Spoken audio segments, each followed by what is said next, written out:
The following was recorded in front of a live studio audience at the Studio 21 Podcast Cafe. This is the United Podcast Network.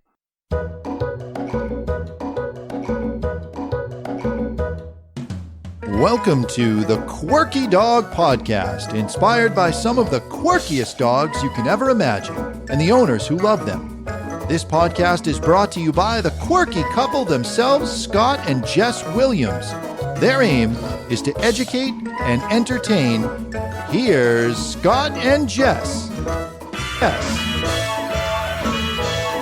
Happy Wednesday. We are joined here today with two special guests. First, we have Gigi, who is our little Pomeranian. She used to be Scott's daughter's dog, and she's become ours over the years. And then also a very special friend and animal communicator from Southern California named Joan Ranquet. But first, we're going to start with the quirky tip of the day.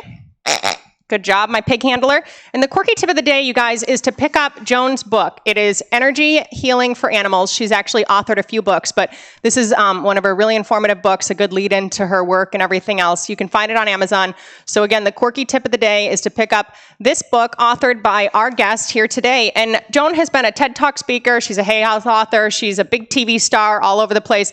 And she is pretty much a world-renowned animal communicator. She does a lot of good work, and we may even do some work here with Gigi today. So Joan, welcome. Thank you. It's so great to be here. Yeah, we're so happy to have you. It's been a crazy year, 2020, huh? Oh my God. Yeah. So, I hope you're doing some writing, Joan, because most of your work, it seemed like, was face-to-face with people, and now you're not able to do that. Well, it's funny because I also, though, teach online. So I see people on the weekends, but during the week, I'm either doing sessions or doing classes. So, but funny you should mention it. I've got a whole book laid out over here, and I'm about to go to the publisher. So, yeah. You know, one thing Scott had mentioned was your African safaris. You do that pretty regularly, right? Yeah, I do. And and I used to do dolphin trips. So it's so weird, the travel industry. Nobody knows when it's going to come back. But I've got a tour company on hold for Kenya, and I'm saying December 2021. Here's hoping. Yeah, right. Yeah. Well, tell our listeners a little bit about what those look like. We don't have to delve too deep into it, but it's one of your subsets that's just super interesting and not your normal animal communication path, if you will. Yeah, it's we get to go. I pick really wonderful, usually some sort of an organization that is saving a species. So whether it's a Sheldrick Trust that is saving orphan elephants, or the white lions, or one year it was Namibia with the cheetahs at the Cheetah Conservation Fund. We did Borneo with the Orangutan Center. And so it's being centered around like one animal that's endangered, but then going out on safari, doing a lot of meditation, getting very quiet. And the trackers always marvel at how many animals end up showing up. There was one time in Botswana that we were really quiet. And I told the driver, we're going to do a meditation out there. And he said, I know just the spot. And he took us, and there was nothing. There was nothing there. And one woman after the meditation was like, I don't see anything. I was like, okay. And all of a sudden, about 60 elephants came, and one little baby just stopped in front of us and just hung out in the energy. And the mom was like, come on. And the baby was like, oh, this feels so good. And anyway, then they traveled on. But yeah, it was, I had pictures of being in the middle of that. Yeah, I got chills even hearing about it. It sounds awesome. So obviously that's not happening with the pandemic and everything else. Scott and I knew about Joan for a while, and then we actually were able to attend one of your seminars when you were out in New England. And if you remember, I had tickets to Celine Dion. That's when she was still out in Vegas. So I was only there the first day, but Scott was there for the whole 3-day weekend. The last day I wasn't there. Oh yeah, you had a headache. Yeah, we're slackers, I guess, when it comes to school. But it really was amazing work. And I remember you had your partner, and you both picked frog. We were like supposed to think of something green, and then this woman said frog, and Scott's like, yeah, that's what I was thinking. And I'm like, oh, maybe you're meant to be with him. But really cool work that you did, and it was just really an amazing experience, honestly. And I only had a few hours of it. So tell people a little bit about how you can help them virtually now, and some of what you do, and then maybe we can even get in and do a little reading with Gigi here, if that works for you. Yeah, I have all kinds of things. And so going back to what Scott had said, my life was face-to-face. I've been face-to-face on Zoom for about 4 years. So in many ways, You were my prepared. life has changed. That's Yeah. nice. Yeah, good. I'm totally positioned to keep going. Well, it's just the in-person seminars. And let's just touch on that before we move from that, because you said you had a few things coming up, some bigger virtual events you mentioned. I have a 9-day event in October called the 9-day intensive, the fall intensive. And it's 3 days of animal communication, 3 days of animals in transition, death, dying, and beyond, and then 3 days of energy healing for animals. So like the book. Cool. And we do, yeah. And then in late October, I start a 12-week animal communication home study course with live calls. And then in November, we have the energy healing for animals home study course with live calls. And so you can do any or all of it. And I also have a big program for people that really want to dive in. It's about 2 years long, and it's the hardcore. It's the hardcore. And I've just recently had a few people join, so it's like I have a great class starting in the fall. Awesome. Well, we'll live link to the site so people can find you. And were all those virtual events before, or did you have to make some shifts here? Some of them were normally in-person events.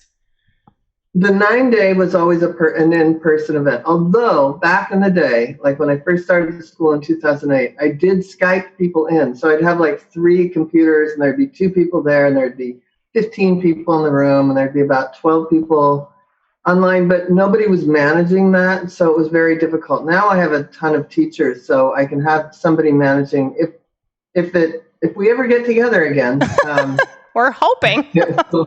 Yeah, exactly. Then I'll be able to do both, and I'll just have people managing the online component. Yeah, well, no, like you said, it's great that you kind of started in that early on. And how long have you been said animal communicator? When did you start this career?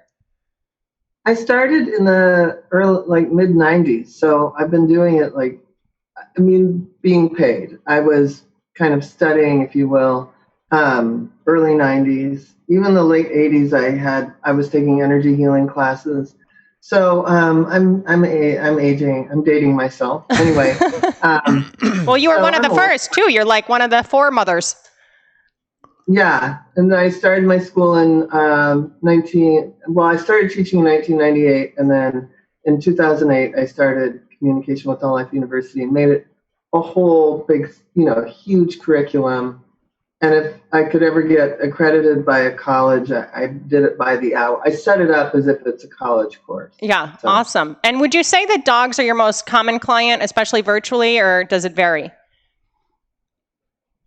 It varies. I mean, the last 2 weeks, I probably did mostly dogs, but a lot of cats here and there. And I've been a horse person my whole life. I've got 3 out there, which after this I'll go ride. I'll ride one of them, not all 3. But I have a lot of horse clients just because I've been a lifelong horse person. Yeah, that's awesome. Well, if you were going to do a virtual call, I'll give Scott Gigi here. How would that kind of go? I know that we won't have a full reading and experience like normal, but how would this whole thing normally work, just so we can kind of walk our listeners through it? Normally, you'd set up a time, and then we'd get on Zoom. And I would ask you a few questions, which I'm going to ask Scott here in a minute. And then I would just get quiet, which I'll do here in a minute. And I would get quiet for longer and do a longer read. But then I would talk to the person about what their animal had to say. And then if they had questions for their animal, or if there was, some sort of a challenge, then, I love trainers. So we would talk about finding a trainer. And then if there was something that we would use healing for, then either I would do it then if we had enough time, or we would set up more times to do something like the EFT, the emotional freedom technique tapping. And that's super effective on dogs. You just can't even believe how effective it is on dogs. Yeah, we've talked about EFT a bit on here as far as Scott was really into it, and we really like that about your program too. So it is a very powerful tool that people don't really know how to utilize often. Yeah, and I have a whole, my fall class, the November class that goes into February, that is all EFT for people and animals. And we set up scripts and just That's great. I'm sure the people I'm sure the people are getting a lot of benefit out of it too, that are giving and receiving, Yeah, that class becomes so close because we deal with all our problems, right? We heal our heals ourselves, so we work on ourselves. And then, somebody's just had a diagnosis, somebody's got some sort of a behavioral issue, and somebody's had a trauma. So we go through each of those scenarios for the person and the animal, and it's just so powerful and fun. Well, even if we had a 2-hour podcast, I don't know if we could cut through dealing with Scott, but we can definitely deal with Gigi. All right, so let us know how this whole thing goes. Scott's going to be your patient, and she's always willing to help. Okay, how old is Gigi? 13. She was. And how long have you had her? I got her in 2007. She was about 9-10 weeks old. And she's lived with you guys the whole time? Yes, but she has also survived a divorce, so there was some separation there for several months. Okay. But for the most part, she's been with me. She wants to talk in the mic. Yeah. She's too difficult to live with anybody else. That's the bottom line. We don't want to give away the farm, Joan, but we need help. Okay. And then who else lives in the household?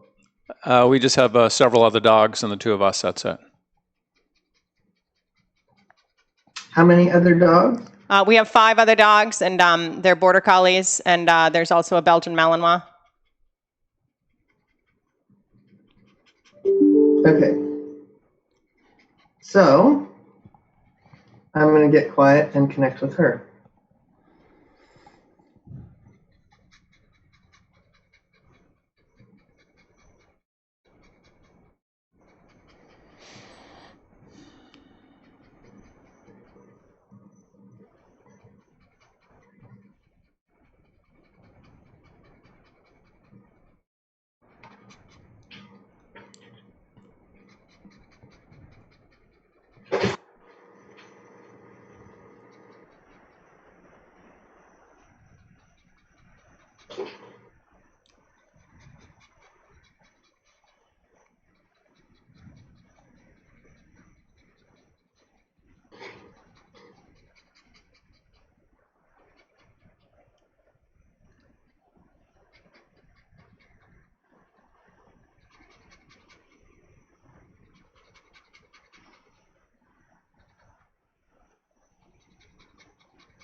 So, I'm afraid of what she's going to tell you, Joan, quite honestly. oh, well, good. It's actually good. It's funny because it feels like she kind of is the quirky dog. I don't know if you named it her, but the fiery dog, I'd say she is. Yeah, so she's and I mean I think that she's had a lot of stuff go on, but I also feel like she's deep down she's a really good girl, and she's very the sense that I get is that she's very much a love. And I don't know were you dog training before you got her? Yes. Because I mean, in some ways, it feels like she's defied what your version of dog training is. Like she has her own. She does stuff, but she has a little stubbornness, and it feels like you've had to work through a lot of that. It's made you a better trainer.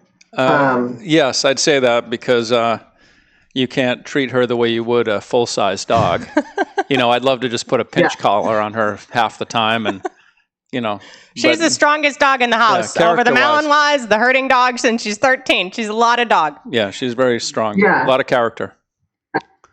So she says that she's like she's a big presence, but she's very fair, and she's very much loving. Like I feel like she's got a true healing energy when people really sit with her. She's got just a calmness. I mean, there's a lot of words. I'm trying to come up with the right word, but she's got enough of a presence that it feels like she really settles others. And I think that she is able to set the tone with the other dogs. Yeah, she's definitely the rock, I'd say, of the family. Yeah, and she does enjoy being with people and all that. She is very social. And we've had dogs that are not very social either, and so, it's a big difference. Yeah. But she is cuddly and she is very loving, and she, like I said, I say that she's the family rock. She really, she does set the tone for sure. And when she's naughty, everybody's naughty. Yeah, she's very demanding, demanding of our time, and she can start barking and all that crap. So we've been teaching her. Ask her I'm not sure if you can ask her directly, but we've been teaching her a forced hold. I have a little dowel, and before she eats in the evening, she sits on the table. I make her hold a dowel in her mouth, and it really has calmed her. It's calmed her down because you just had to do something that wasn't just tricks, and it wasn't, you know what I mean?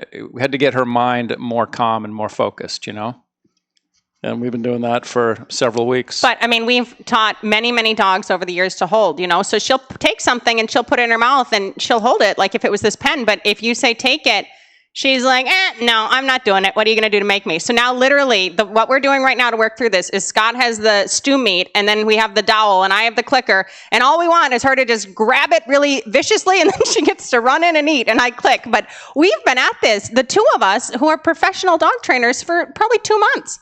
Yeah, so I am learning. You're right, Joan. I'm learning a lot. I'm learning a lot about what doesn't work with tiny dogs and what does, Right. Tell her the dental floss story. Oh, yeah. But she's good at tricks, she said. Oh, it's just... Yeah, she's very good. When it's all going her way, she's great. Yeah. She'll do all kinds of stuff. Yeah. Tell her about the dental floss story. I always love that story. When she was real young, I was working on the Come When Called, and she was good when it was really set up that, okay, we're going to do this come exercise now, so she'd come. But if she was just loose and sniffing, she'd rather not come, no matter, she'd rather do her own thing. So I and she was so small that if I put a long line on her, the line was so heavy that it was such a big cue. It wasn't like she was off leash, So I decided I was going to get dental floss. I got a big long thing of dental floss and tied it onto her.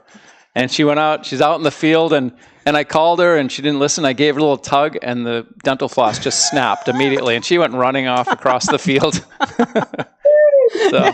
She does listen better now that Mommy's the enforcer. Her and I love her dearly, and I used to call little dogs dustbusters, but I am definitely the enforcer. She's now fully potty trained at 13 years old, and she does even have a recall. So we've made some progress, but she's tough for a little 3-pounder. Yeah, she's independent. You know what? I always feel like, she definitely loves both of you so much, and she's very, very, very, like I said, I think other people feel like they get just like a healing, a love from her, and she loves them. But I feel like animal professionals, we always have that minimum one that defies everything we do, right? Like, it's that one that keeps us humble. Yeah. Come here, I can put it it is funny because, the first several dogs I've had were Malinois, which are supposedly, very strong and difficult.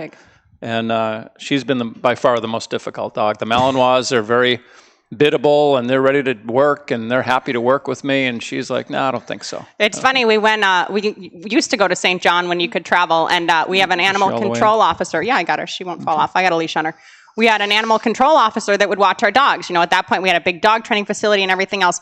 This little dog gave her such a run for her money. She was peeing in her crate every day. She was hoarse from barking, and she kept thinking like, oh, she needs more freedom. Let's give her. And I swear to God, I love Katie, and she's probably out there listening, and she is amazing with all of our dogs, our 70-pounder, everything else.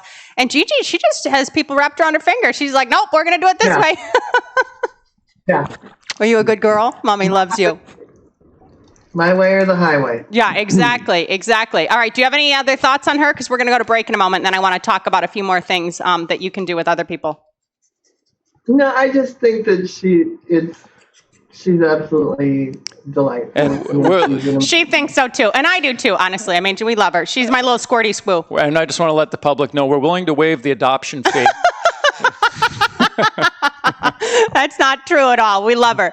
All right, we are going to go to a quick break for Happy Howies, and when we get back, we're going to talk to you a little bit more about how Joan can help you and your animals in the comfort of your own home. See you then. Happy Howie's all-natural dog treats are made with real, slow-cooked beef, lamb, and turkey. Choose from deli-style sausages, wolf sticks, jerky, burger treats, and our soft meat roll treats. All of our treats are available in bulk or in convenient resealable packages. And dogs just love Happy Howie's. They are made in the USA and available at thousands of retailers nationwide. And online at happyhowies.com. Try Happy Howie's today and save 10% with promo code Quirky10. Happy Howie's. We're making it real.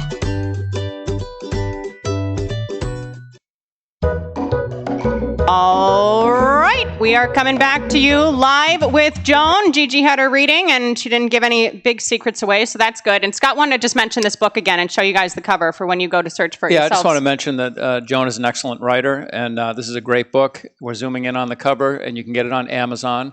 And there's a lot of animal communicators out there, and probably more than half of them Joan has trained herself. So, That's true. Go to the source. Go check out Joan, and I'm sure it'll be a really nice experience for you. Yeah. I have to tell you personally, I had never worked with an animal communicator for my own dogs. And Scott and I had kind of a hard year last year. We lost two of our older dogs. They both had great lives, 13-year-old Malinois and 18-year-old Terrier. We couldn't have asked for any better quality for them, but obviously they had a huge place in my life, And my friend had bought me a session to speak with one, like the afterlife stuff. Which I want to touch a base on a little bit here, because people always think that animal communicating is like having a dog right in front of you. And sometimes people need to kind of heal from those wounds.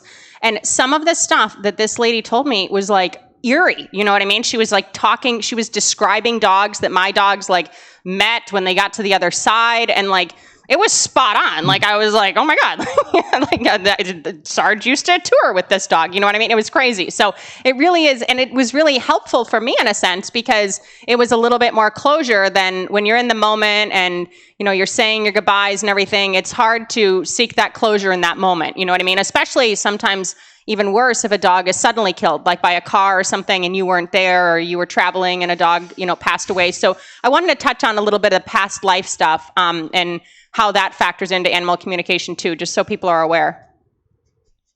It's funny you should talk about this, because you both are psychic. My next book that I'm working, just finalizing the book proposal, it's a 2-volume set, and one is Animals in Transition, Death and Dying, and then the other one is Animals in Transition, the Afterlife. Awesome. So, my TEDx talk is about at the Rainbow Bridge.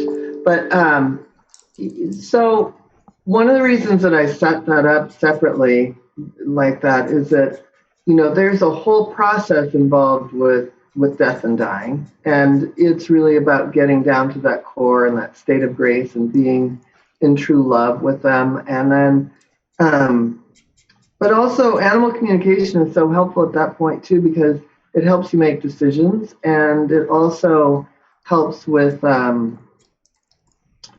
understanding who they are, which I would say that if your dog loved to swim and maybe they're losing their hind end and you haven't gone swimming in a while, sometimes animal communication will just remind you, like, oh, they used to love to swim and they loved these adventures. It's like, oh, swim therapy. Yeah. Right? So it's like it brings you back to who they are, no matter what stage you're in. So even in the afterlife, it just reminds you of the good things, because often you've had such a, you've gone through so much and you're remembering those last moments, or you're remembering them if it was a, sudden death. But animal communication is really great about reminding you who that soul is. And I think that's really important. Yeah, and definitely. As far as past stuff goes, I love it as much as anybody. I've got a cat that's returned that was a cat before, but it's important to honor the soul that shows up this time. And it's also really important how the soul shows up this time. And it's also really, I remember one woman came up to me and said, you're going to talk to my horse today. And you have my own animal communicator, and we've gone through 6 of my past lives with my horse. And I said, well, that's awesome. But today we're going to figure out why she's bucking you off. So what happens is a lot of times people they love these stories that they aren't getting to what's really going on. Yeah. And I feel like there's a signature pattern through lifetimes, whether that has to be addressed in this lifetime in order, and often the person is, the one, like let's say Gigi's always been defiant. Well, she's going to probably leave this lifetime defiant and come back in again defiant. But we just hope she doesn't come back as a lion or something, because that could get a little dangerous. She's pretty strong. Yeah, I got a few more revisits than me, I think. Scott's hoping that when he comes back, he still gets to be coming back as a human. He may be downgraded a bit. As long as I get my feet rubbed, I don't care. I can be a dog. It's okay. Then I figured it's actually a better deal to come back as a dog or a cat. Yeah, exactly. Series, especially if you're one of our dogs. So when are these new series coming out, just so people can look for them? It'll be probably not for another year, but okay.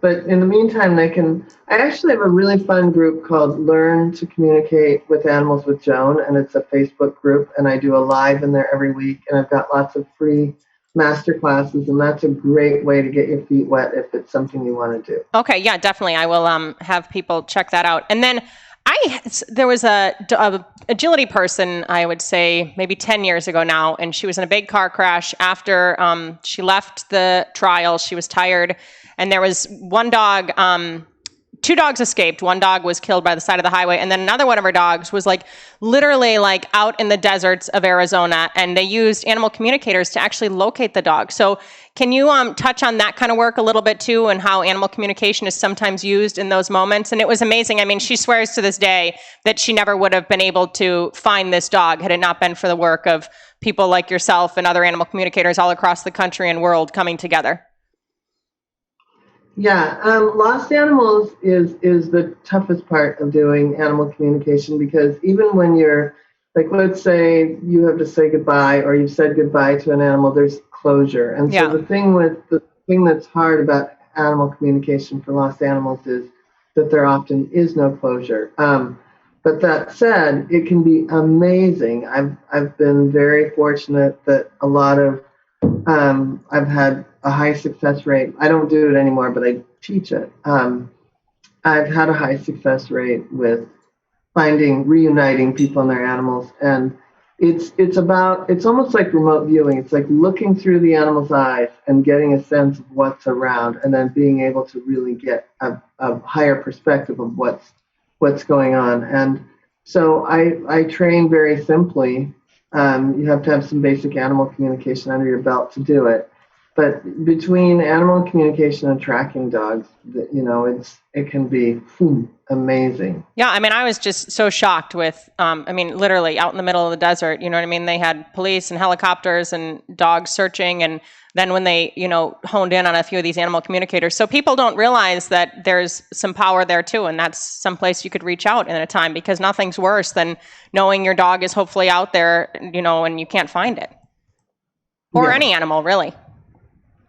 Yeah, definitely. Well, do we have any other thoughts for Joan? Just as it relates to the finding lost animals, they had a test. I was watching a TV show once where they had a dog that was out in I don't know how big an area, maybe it was a 5-acre area, and they intentionally they hid the dog out there, and they had an animal communicator, and then they had a search team. They both were going to look, and they were timing both of them. And the search team, created a grid of the whole place and started to attack it in a grid-type methodical fashion. And they didn't find the dog, even after all that stuff they were doing. And the animal communicator almost walked the host of the show right to the dog. Really? It was it was crazy how quickly she found the dog. It was really cool. Yeah, well, I'm going to probably have to be giving you a call for myself pretty soon. My heart dog's going through some itchy stuff and a little bit of mental stuff. It's funny, you asked everybody to bring photos of their animals when they had the live event, and I was away, but Scott brought a photo of this dog. And the person he was working with said that the dog reminded him of Jim Carrey. So we always call her Jim Carrey now because she has this goofy little look. But she's been having this weird itching, and she's been wearing a cone, and she's been a big pain in the butt. But we're kind of settling on that it's a bit of a mental component, and it's a little bit related to our relationship. So as soon as things quiet down here, maybe we can do a session ourselves in August outside of this, so I can get to the bottom of some of my issues too. Yeah. And I started a CBD company with a veterinarian. Oh, I remember that. Oh, yeah. Last year, right? Yeah. How's that going? JoanJones.com. I'm going to send you a sample. Yeah, So, well, and the CBD, the effects and the healing of it is great. So we'll include that live link too. So I will go back and I will make sure that I have all of these events all outlined correctly for when we share this with our guests, and then that Facebook group. And we're going to hopefully do a live link to the book. But we appreciate so much you coming on and your time. And we really value and honor you as not only a friend, but just a real outstanding animal communicator. I mean, a lot of people kind of look at animal communication like, oh, I'm not sure. And the proof is in the pudding with you. You've helped so many animals, and you've helped so many other people help animals, which is an even greater reach. And we really appreciate everything you've done. Well, thank you. I love what you guys are doing. I think being so great at training and just putting the word out and being fun with it is the world needs more of you. Well, we won't use Gigi as an example of our great training, but she's not a bad girl. She didn't even fall off the counter. She was good. No, and another thing that's important, and we try to stop with running your Roadrunner feet. Another thing that's important that you and us come together on a lot is quiet time with those dogs. And we talk a lot about meditation and a lot about just, when you keep your energy a little bit lower, it transfers to the dog. And the animals, as you said, when you were over in Africa, they enjoy that. They like a calmer energy. So it's important for people sometimes to do a little self-reflection there too. And while I'm used to, talking on the mic and everything, it was even nice to sit up here and have a little quiet time. A few minutes, moments a day make a huge difference, it seems. Exactly. All right. Well, thanks so much, Joan. If you need anything from us, guys, you can write us at studio@thequirkydog.com. And in the meantime, keep it quirky. Say bye, Gigi. Say thanks, Joan. Take care. Thank you, Joan. Thanks, Joan. Hi, thank you. Good girl. The views and opinions expressed by the hosts, guests, or callers of this program do not necessarily reflect the opinions of the Studio 21 Podcast Cafe, the United Podcast Network, its partners, or affiliates.